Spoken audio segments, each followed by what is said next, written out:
The summer heat made the asphalt shimmer like water as David pulled his modified van into the parking lot of Betty's roadside diner. The old neon sign flickered in the afternoon sun, and he could smell bacon and coffee through his open window. His stomach rumbled. He had been driving for 6 hours straight, and this little place looked perfect for a break. David turned off the engine and sat for a moment, stretching his shoulders. The drive from Phoenix to see his daughter in Colorado was taking longer than expected, but he didn't mind. At 52, he had learned to appreciate the journey as much as the destination. His weathered hands gripped the steering wheel as he looked at the diner through his windshield. A few pickup trucks sat in the lot, and he could see families eating inside through the large windows. He pressed the button that lowered his wheelchair lift from the side of the van. The mechanical whir broke the quiet afternoon air. David had been using a wheelchair for 12 years now, ever since that day in Afghanistan when everything changed. But he had adapted, modified his whole life around his new reality. His van was his pride and joy, equipped with hand controls and a lift that made him completely independent. As the platform lowered him to the ground, David heard the deep rumble of motorcycle engines. 5 Harley-Davidsons roared into the parking lot, their chrome gleaming and exhaust pipes growling. The lead bike was massive, painted jet black with flames along the sides. The rider was a big man with arms covered in tattoos, wearing a leather vest that had seen better days. David didn't pay much attention at first. He was focused on transferring into his wheelchair and gathering his things. But as he wheeled toward the diner entrance, he noticed the bikers had parked their machines right in front of the building. The big man who seemed to be their leader was staring at him with an expression David couldn't quite read. The leader spat into the gravel and nudged one of his companions. "Well, look what we got here," he said loud enough for David to hear. "Looks like someone's having a tough day." David kept moving toward the entrance, but the comment made his jaw tighten slightly. He had heard worse over the years, and he had learned that the best response was usually no response at all. He just wanted to grab some lunch and get back on the road, but the bikers weren't done. As David approached the sidewalk, the leader stepped directly into his path. The man was easily 6 feet tall and probably weighed 250 pounds. His leather vest was covered with patches and his arms were like tree trunks. "Excuse me," David said politely, stopping his wheelchair. "Could I get by, please?" The big man looked down at him with a smirk. "What's the magic word?" he asked, and his friends laughed behind him. David felt his patience starting to wear thin, but he kept his voice calm. "Please," he repeated. "I'd just like to get some lunch." Instead of moving aside, the leader crouched down so he was at eye level with David. His breath smelled like beer and cigarettes. "You know what I think?" he said. "I think you're probably one of those guys who's just milking the system, getting all those government checks for sitting around all day." The other bikers moved closer, forming a loose circle around David's wheelchair. One of them, a thin man with a scraggly beard, laughed and said, "Yeah, probably never worked a day in his life." David's hands gripped the wheels of his chair tighter. He looked each of them in the eye, his voice steady. "I think there's been a misunderstanding. I'm just trying to get something to eat. I don't want any trouble." The leader stood up and crossed his arms. "Oh, there's no trouble here," he said. "We're just having a conversation. Isn't that right, boys?" The thin biker nodded eagerly. "That's right, Bull. Just being friendly." David noticed that people inside the diner were starting to look through the windows. A waitress had stopped serving coffee and was watching with concern. But nobody came outside. Nobody offered to help. Bull, apparently the leader's name, walked around behind David's wheelchair and put his hands on the handles. "You know what your problem is?" he said. "You don't seem very grateful. Here you are getting to park in all the best spots, getting all kinds of special treatment, and you can't even be friendly to regular working folks like us." David tried to wheel away, but Bull's grip on the handles kept him in place. "Let go of my chair," David said firmly. "Right now, or what?" Bull laughed. "You gonna run me over?" The other bikers found this hilarious. One of them, a woman with short gray hair and multiple piercings, said, "Maybe we should call the cops and report a hit and run." David felt his heart rate increasing, but he forced himself to stay calm. He had been in worse situations before, though not many. He looked around the parking lot, taking note of the license plates on their motorcycles, memorizing their faces. His military training was kicking in even after all these years. "I served in the Army for 22 years, David said quietly. I was deployed 3 times to Iraq and twice to Afghanistan. I earned these disabilities defending this country and your right to act like idiots. Now please move aside and let me go about my business." Bull's expression changed slightly. For a moment David thought he might have gotten through to him, but then the big man's face hardened again. "Oh, so now you're a war hero," Bull said mockingly. "Let me guess, you got a Purple Heart and everything. Probably got a whole sob story about how you saved your buddies or some garbage like that." The thin biker chimed in. "Yeah, they all got stories. My cousin says half these guys are just faking it to get benefits." David closed his eyes for a moment and took a deep breath. When he opened them, his voice was calm but firm. "I'm going to ask you one more time to move aside. I have every right to access this restaurant just like any other customer." Bull laughed and started pushing David's wheelchair in a small circle. Sure, you got rights. But you also got to learn some manners. Maybe say thank you once in a while for all the special treatment." David's training told him to de-escalate, but his patience was wearing dangerously thin. The hot sun beat down on all of them, and he could feel sweat forming on his forehead. Inside the diner, more people were watching now, but still nobody came out to help. The situation was getting worse by the minute, and David realized he might need to take action soon. But first he would try one more approach, something these bullies definitely wouldn't expect. Bull kept his grip on David's wheelchair handles, occasionally giving small pushes that made the chair jerk forward or backward. Each time, David had to adjust his balance and grip the wheels to steady himself. The other bikers seemed to be enjoying the show, forming a tighter circle around them. "You know what I think?" Bull continued, his voice getting louder. "I think you people just expect everything to be handed to you. Special parking spots, ramps everywhere, and now you probably want us to just step aside like we don't matter." David felt his jaw clench, but he kept his voice level. "I'm not asking for anything special. Just the same respect you'd show any other customer." The woman biker with the piercings laughed harshly. "Respect? You roll up here in that fancy van probably paid for by taxpayers and you want respect?" David glanced at his van, which he had saved for 3 years to buy and modify. Every piece of equipment in it had come from his own pocket, his own planning and research. But explaining that to these people would be pointless. A fourth biker, younger than the others with arms covered in skull tattoos, stepped closer. "My dad worked construction for 30 years and never got a free ride like that," he said, pointing at David's wheelchair. "Had to work every day, rain or shine, until his back gave out." "But did anyone give him a special van?" "Hell no," Bull nodded approvingly. "That's right, Tommy. Some people understand what real work looks like." David looked around the parking lot again. The lunch crowd inside the diner was definitely watching now. He could see an elderly couple at a window table, the man shaking his head sadly while his wife covered her mouth with her hands. But the glass might as well have been a wall. Nobody was coming to help. "Listen," David said, trying a different approach. "I understand you're frustrated about something, but I'm not your enemy here. I'm just a guy trying to get lunch and continue my trip to see my daughter." The thin biker with the scraggly beard snorted. "Oh, now he's got a daughter story. What's next, dying grandmother?" Bull suddenly pushed the wheelchair harder, spinning it halfway around so David was facing away from the diner entrance. "You know what your problem is. You think that chair makes you special, like we all supposed to feel sorry for you." David gripped his wheels and tried to turn back toward the diner, but Bull immediately spun him around again. The repeated spinning was making David dizzy and he could feel his anger building. "Stop," David said firmly. "Stop doing that right now." "Or what?" Bull challenged.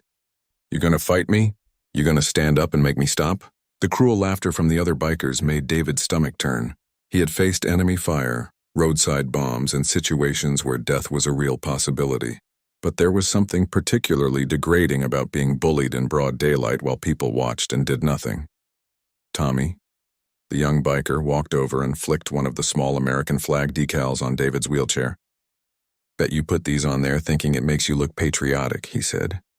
"But real patriots don't sit around collecting checks." David's hands balled into fists. "I earned these flags," he said quietly. "Every single one of them." The woman biker laughed. "Sure you did, honey.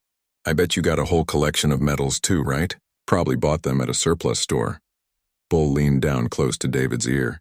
"Here's what I think happened," he whispered loud enough for everyone to hear. "I think you were probably some kind of desk jockey who never saw real action. Maybe hurt yourself in a training accident or something stupid like that. But you figured out how to work the system, didn't you? David closed his eyes and took a deep breath. When he opened them, he spoke clearly and calmly. I was a staff sergeant with the 82nd Airborne. I served 5 tours overseas. On my last deployment, our convoy hit an IED outside Kabul. I spent 4 months in a hospital in Germany, then 8 more months learning how to live like this. I have the medical records, the discharge papers, and the scars to prove every word of it. For a moment, the parking lot went quiet, except for the distant hum of traffic on the highway. David hoped that maybe finally they would back down, but Bull just laughed harder. Oh man, listen to that. He's got the whole speech memorized. Probably practices it in the mirror every morning. He looked at his friends. What do you think? Should we call the VA and report a fraud case? The thin biker nodded enthusiastically. Absolutely. These fake veterans are taking money away from guys who really deserve it. David felt something crack inside his chest. Not break exactly, but crack like ice under pressure. These people weren't just being cruel for entertainment. They genuinely believed he was lying about his service, about his injuries, about everything that had shaped the last 12 years of his life. Bull started pushing the wheelchair again, this time in larger circles around the parking lot. Come on, boys, let's give our fake hero a victory lap, he called out. David tried to grab the wheels to stop the movement, but Bull was stronger and had leverage. Each time David tried to brake, Bull would jerk the chair forward, nearly throwing him out of his seat. Please, David said, hating how the words sounded coming from his mouth. Just stop and let me go inside. Now that's more like it, Bull said, finally stopping the chair. A little politeness goes a long way. But you know what? I don't think you've learned your lesson yet. The woman biker walked over to David's van and peered through the windows. Hey, Bull, come look at this. This thing's loaded with all kinds of expensive equipment. GPS, fancy stereo, the works. Bull left the wheelchair and went to investigate. Well, he said, whistling low. Somebody's living pretty good on the government dime. David's heart sank as he realized they were now interested in his van. Everything he owned for travel was in there, including his laptop with photos from his daughter's graduation, his medication, and his emergency funds for the trip. Tommy, the young biker, tried the van's door handle. Locked up tight, he announced. What do you think, Bull? Think our friend here would mind giving us a tour? David's training kicked in fully now. This had gone from harassment to a potential robbery. These people had shown they didn't respect boundaries, didn't believe his story, and now they were interested in his property. The situation was escalating beyond anything he could handle physically. Get away from my van, David said, his voice carrying a tone that made all 5 bikers look at him with surprise. Bull walked back over, his face showing the first signs of real anger instead of just cruel amusement. Excuse me? Did you just give us an order? David stared him directly in the eyes. I said get away from my van. Now. For the first time since this ordeal began, David reached into his pocket and pulled out his cell phone. It was time to end this confrontation, one way or another. David held his phone calmly, his thumb hovering over the screen. The 5 bikers were still clustered around him and his van, but something in his posture had changed. The desperate edge was gone, replaced by something that looked almost like confidence. Bull noticed the phone immediately. Oh, what's this? He said with a mocking grin. Gonna call the cops? Tell them the big bad bikers hurt your feelings? The woman biker laughed. Make sure you tell them we said mean words. That's probably a hate crime nowadays. David didn't respond to their taunts. Instead, he scrolled through his contacts with steady fingers, completely ignoring the comments flying around him. His military training had taught him that in a crisis, you focus on solutions, not on the noise. Tommy, the young biker, stepped closer and tried to grab the phone. Maybe you should put that away before someone gets hurt, he said threateningly. David pulled the phone back smoothly, still scrolling. I wouldn't do that if I were you, he said quietly. Bull crossed his arms and leaned against David's van. Oh, really? And why's that? You gonna sue us? Good luck proving anything happened here. Just a bunch of guys having a friendly conversation in a parking lot. The thin biker with the scraggly beard nodded eagerly. That's right. We were just talking about motorcycles and stuff. Weren't we, boys? David found the contact he was looking for and tapped it. As the phone began to ring, he looked up at Bull with completely calm eyes. You gentlemen might want to step back from my vehicle, he said. Or what? Bull challenged, but something in David's tone made him straighten up slightly. The phone was answered after just 2 rings. A crisp, professional voice came through clearly enough that the bikers could hear it in the quiet afternoon air. "Colonel Rodriguez speaking." David's voice changed completely. Gone was any trace of pleading or frustration. When he spoke now, it was with the clear, precise tone of someone giving a military report. "Colonel, this is Staff Sergeant David Thompson. I'm calling to report a situation requiring immediate intervention." The bikers looked at each other with confused expressions. Bull stepped closer, trying to listen to the conversation, but David continued without acknowledging him. "I'm currently at Betty's roadside diner, mile marker 47 on Highway 160, approximately 15 miles south of the base. I have 5 individuals who are preventing me from accessing a public establishment and have made threats regarding my vehicle." Tommy laughed nervously. "What kind of game is this guy playing?" David held up one finger, asking for silence, then continued his call. "The ringleader is a white male, approximately 6'2", 250 pounds, wearing a black leather vest with various patches. He's riding a black Harley-Davidson with flame decals, Colorado license plate." David rattled off the exact license number without even looking at the bike. Bull's face went pale. "How did you—" David continued methodically. "Second individual is a white female, approximately 5'6", gray hair, multiple facial piercings, riding a blue Harley license number." Again, he provided the exact number. The woman biker stepped back from David's wheelchair. "Bull, how does he know our plates?" David was still on the phone, providing detailed descriptions of each biker and their motorcycles with military precision. "Third individual, white male, approximately 25 years old, thin build, brown hair, extensive tattoo coverage on both arms including skull motifs."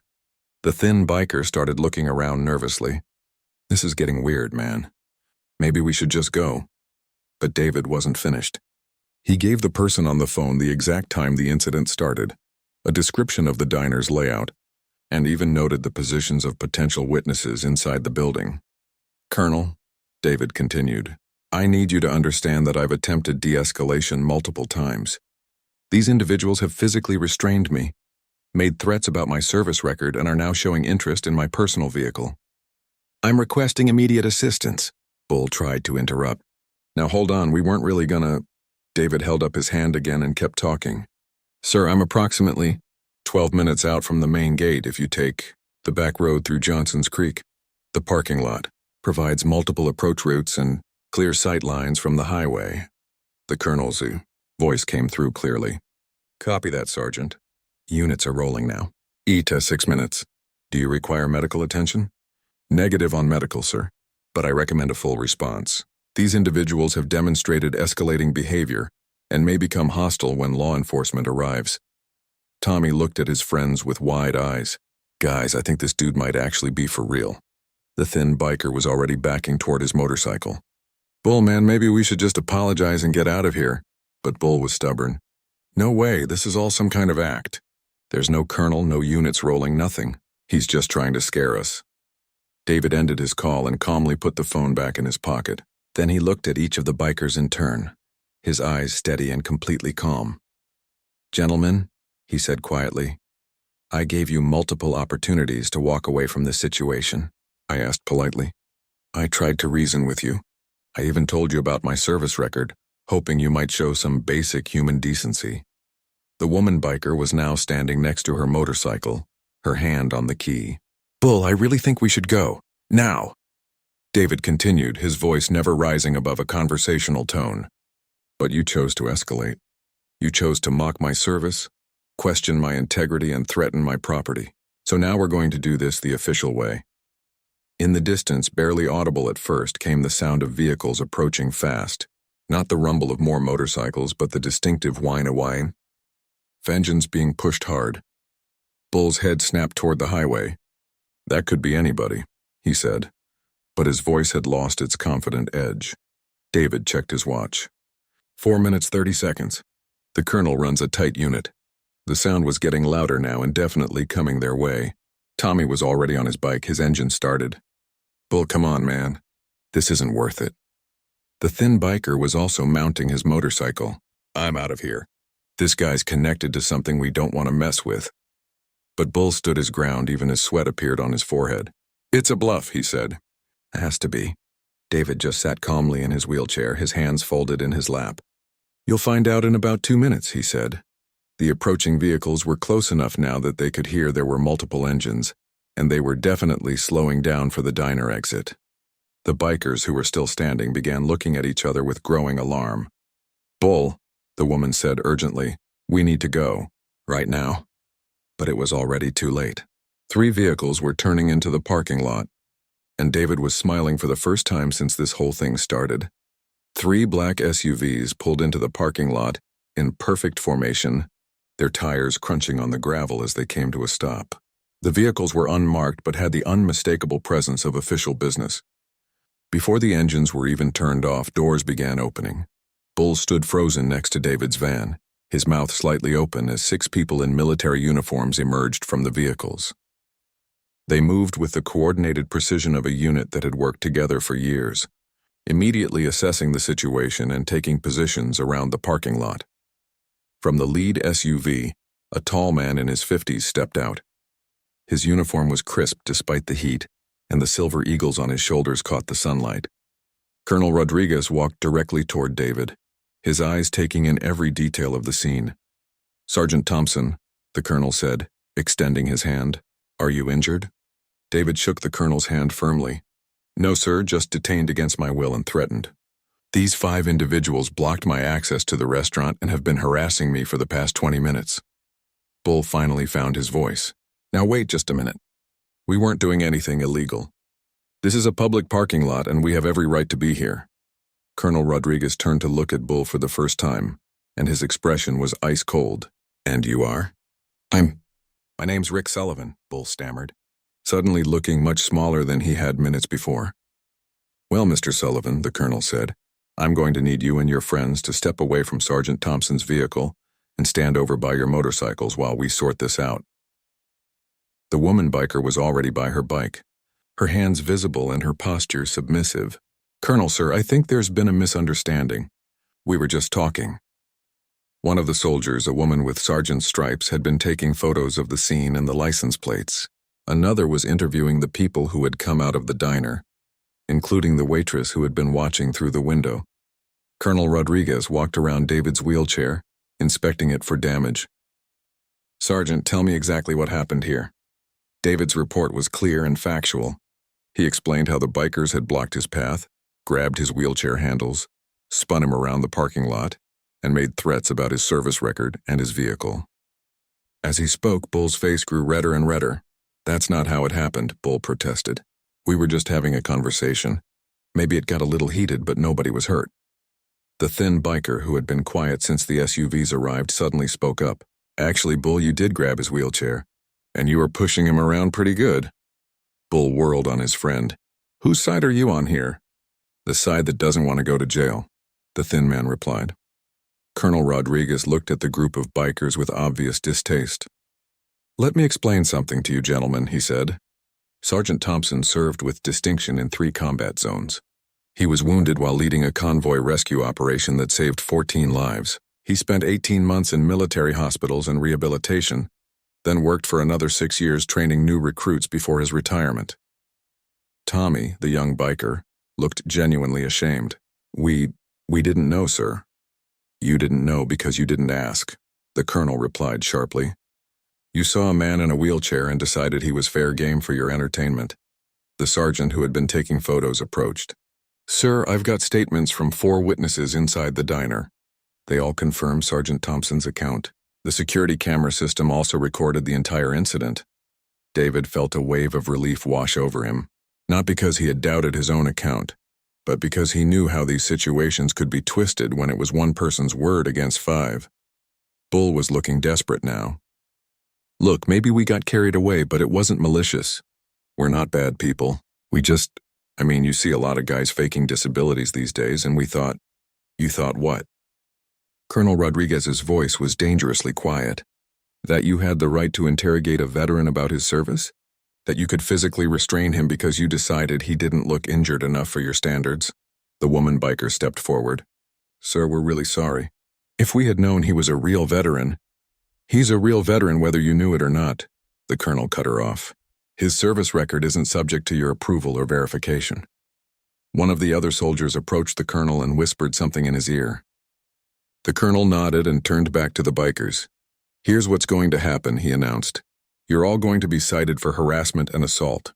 Mr. Sullivan, you're also being charged with unlawful restraint for physically controlling Sergeant Thompson's wheelchair. Bull's legs seemed to give out slightly. Assault? But we didn't hit him or anything. You put your hands on him without permission and prevented him from leaving, the colonel explained. That's assault and unlawful restraint in this state.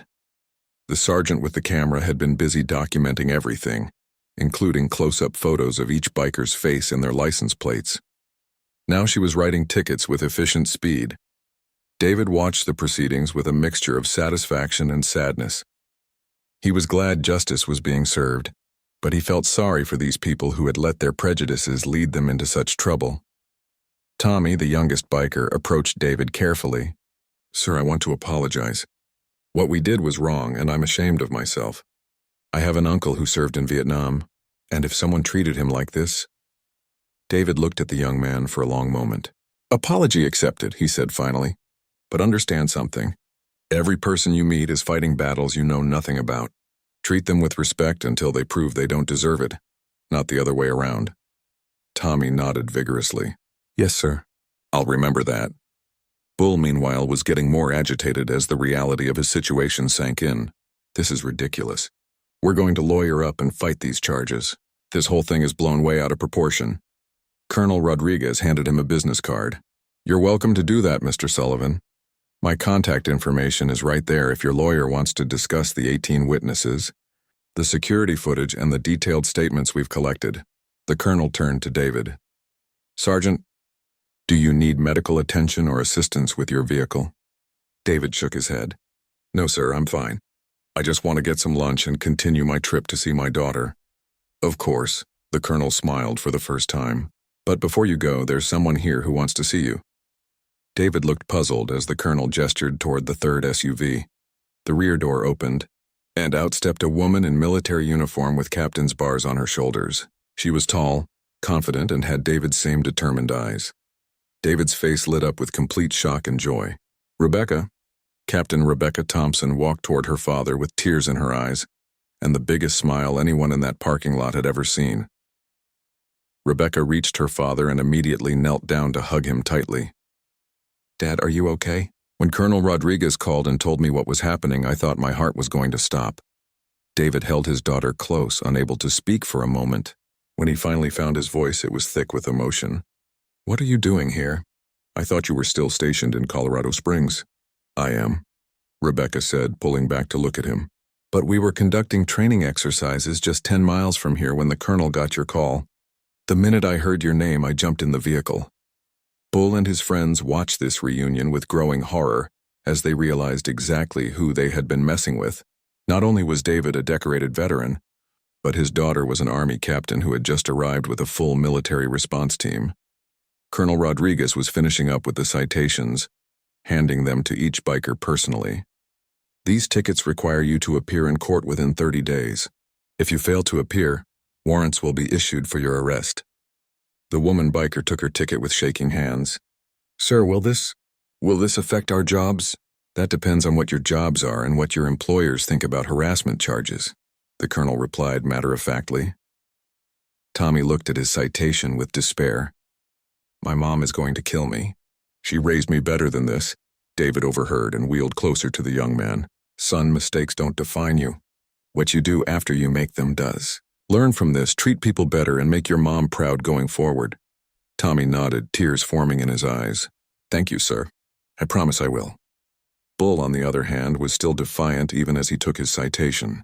This is all going to get thrown out of court. You military people think you can just push civilians around, but we have rights too. Rebecca stood up and walked over to Bull, her captain's uniform commanding immediate attention. Mr. Sullivan, let me explain something to you. My father spent 22 years serving this country.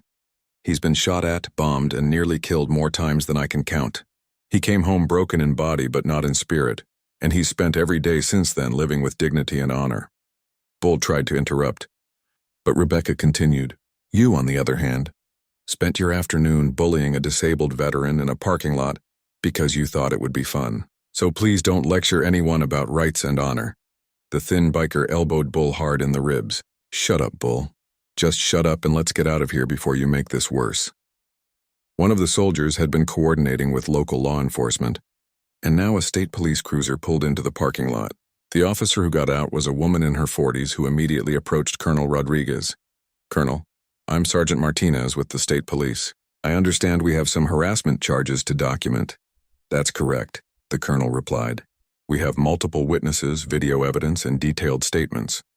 These 5 individuals unlawfully restrained Sergeant Thompson and prevented him from accessing a public accommodation." Sergeant Martinez looked at the bikers with obvious disapproval. "We'll need to take additional statements and complete the official reports. This kind of behavior toward veterans is taken very seriously in this state." Bull's defiance finally cracked. "Look, we made a mistake, okay? Can't we just apologize and call it even?" David looked at him thoughtfully. "Mr. Sullivan, 3 hours ago an apology might have been enough, but you had multiple chances to do the right thing. You chose to escalate instead." Rebecca squeezed her father's shoulder. "Dad, we should get you something to eat. You've been through enough for one day." David smiled at his daughter. "That sounds perfect. But first let me ask you something. How did you manage to get leave to drive up to Colorado Springs? I thought you were deployed." Rebecca's smile got even bigger. "That's the surprise I was going to tell you when you got there. I'm being transferred to Fort Carson permanently. I'll be less than an hour from where you're retiring." David's eyes filled with tears. After years of deployments, transfers, and long separations, he and his daughter would finally be living in the same area again. Colonel Rodriguez approached them. "Sergeant, I think we're finished here. The state police will handle the rest of the paperwork. You're free to continue your journey." David shook the colonel's hand firmly. "Thank you, sir.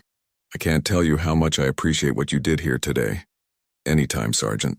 Veterans look out for veterans." As the bikers prepared to leave, Tommy approached David one more time. "Sir, I know you probably don't want to hear from me again, but I wanted you to know that I'm going to volunteer at the VA hospital when I get home. Maybe I can do something to make up for what happened here." David studied the young man's face and saw genuine remorse. "That's a good start, son. Those guys at the VA will appreciate having someone who cares." Bull and the others had already started their motorcycles and were preparing to leave. As they pulled out of the parking lot, Bull shouted something that was lost in the noise of the engines. Nobody bothered to ask what he had said. Rebecca helped her father navigate to a table inside the diner, where the owner immediately came over to greet them. "Sir, your meal is on the house today," the owner said. "I'm sorry nobody came out to help you earlier. We should have done something." David shook his head.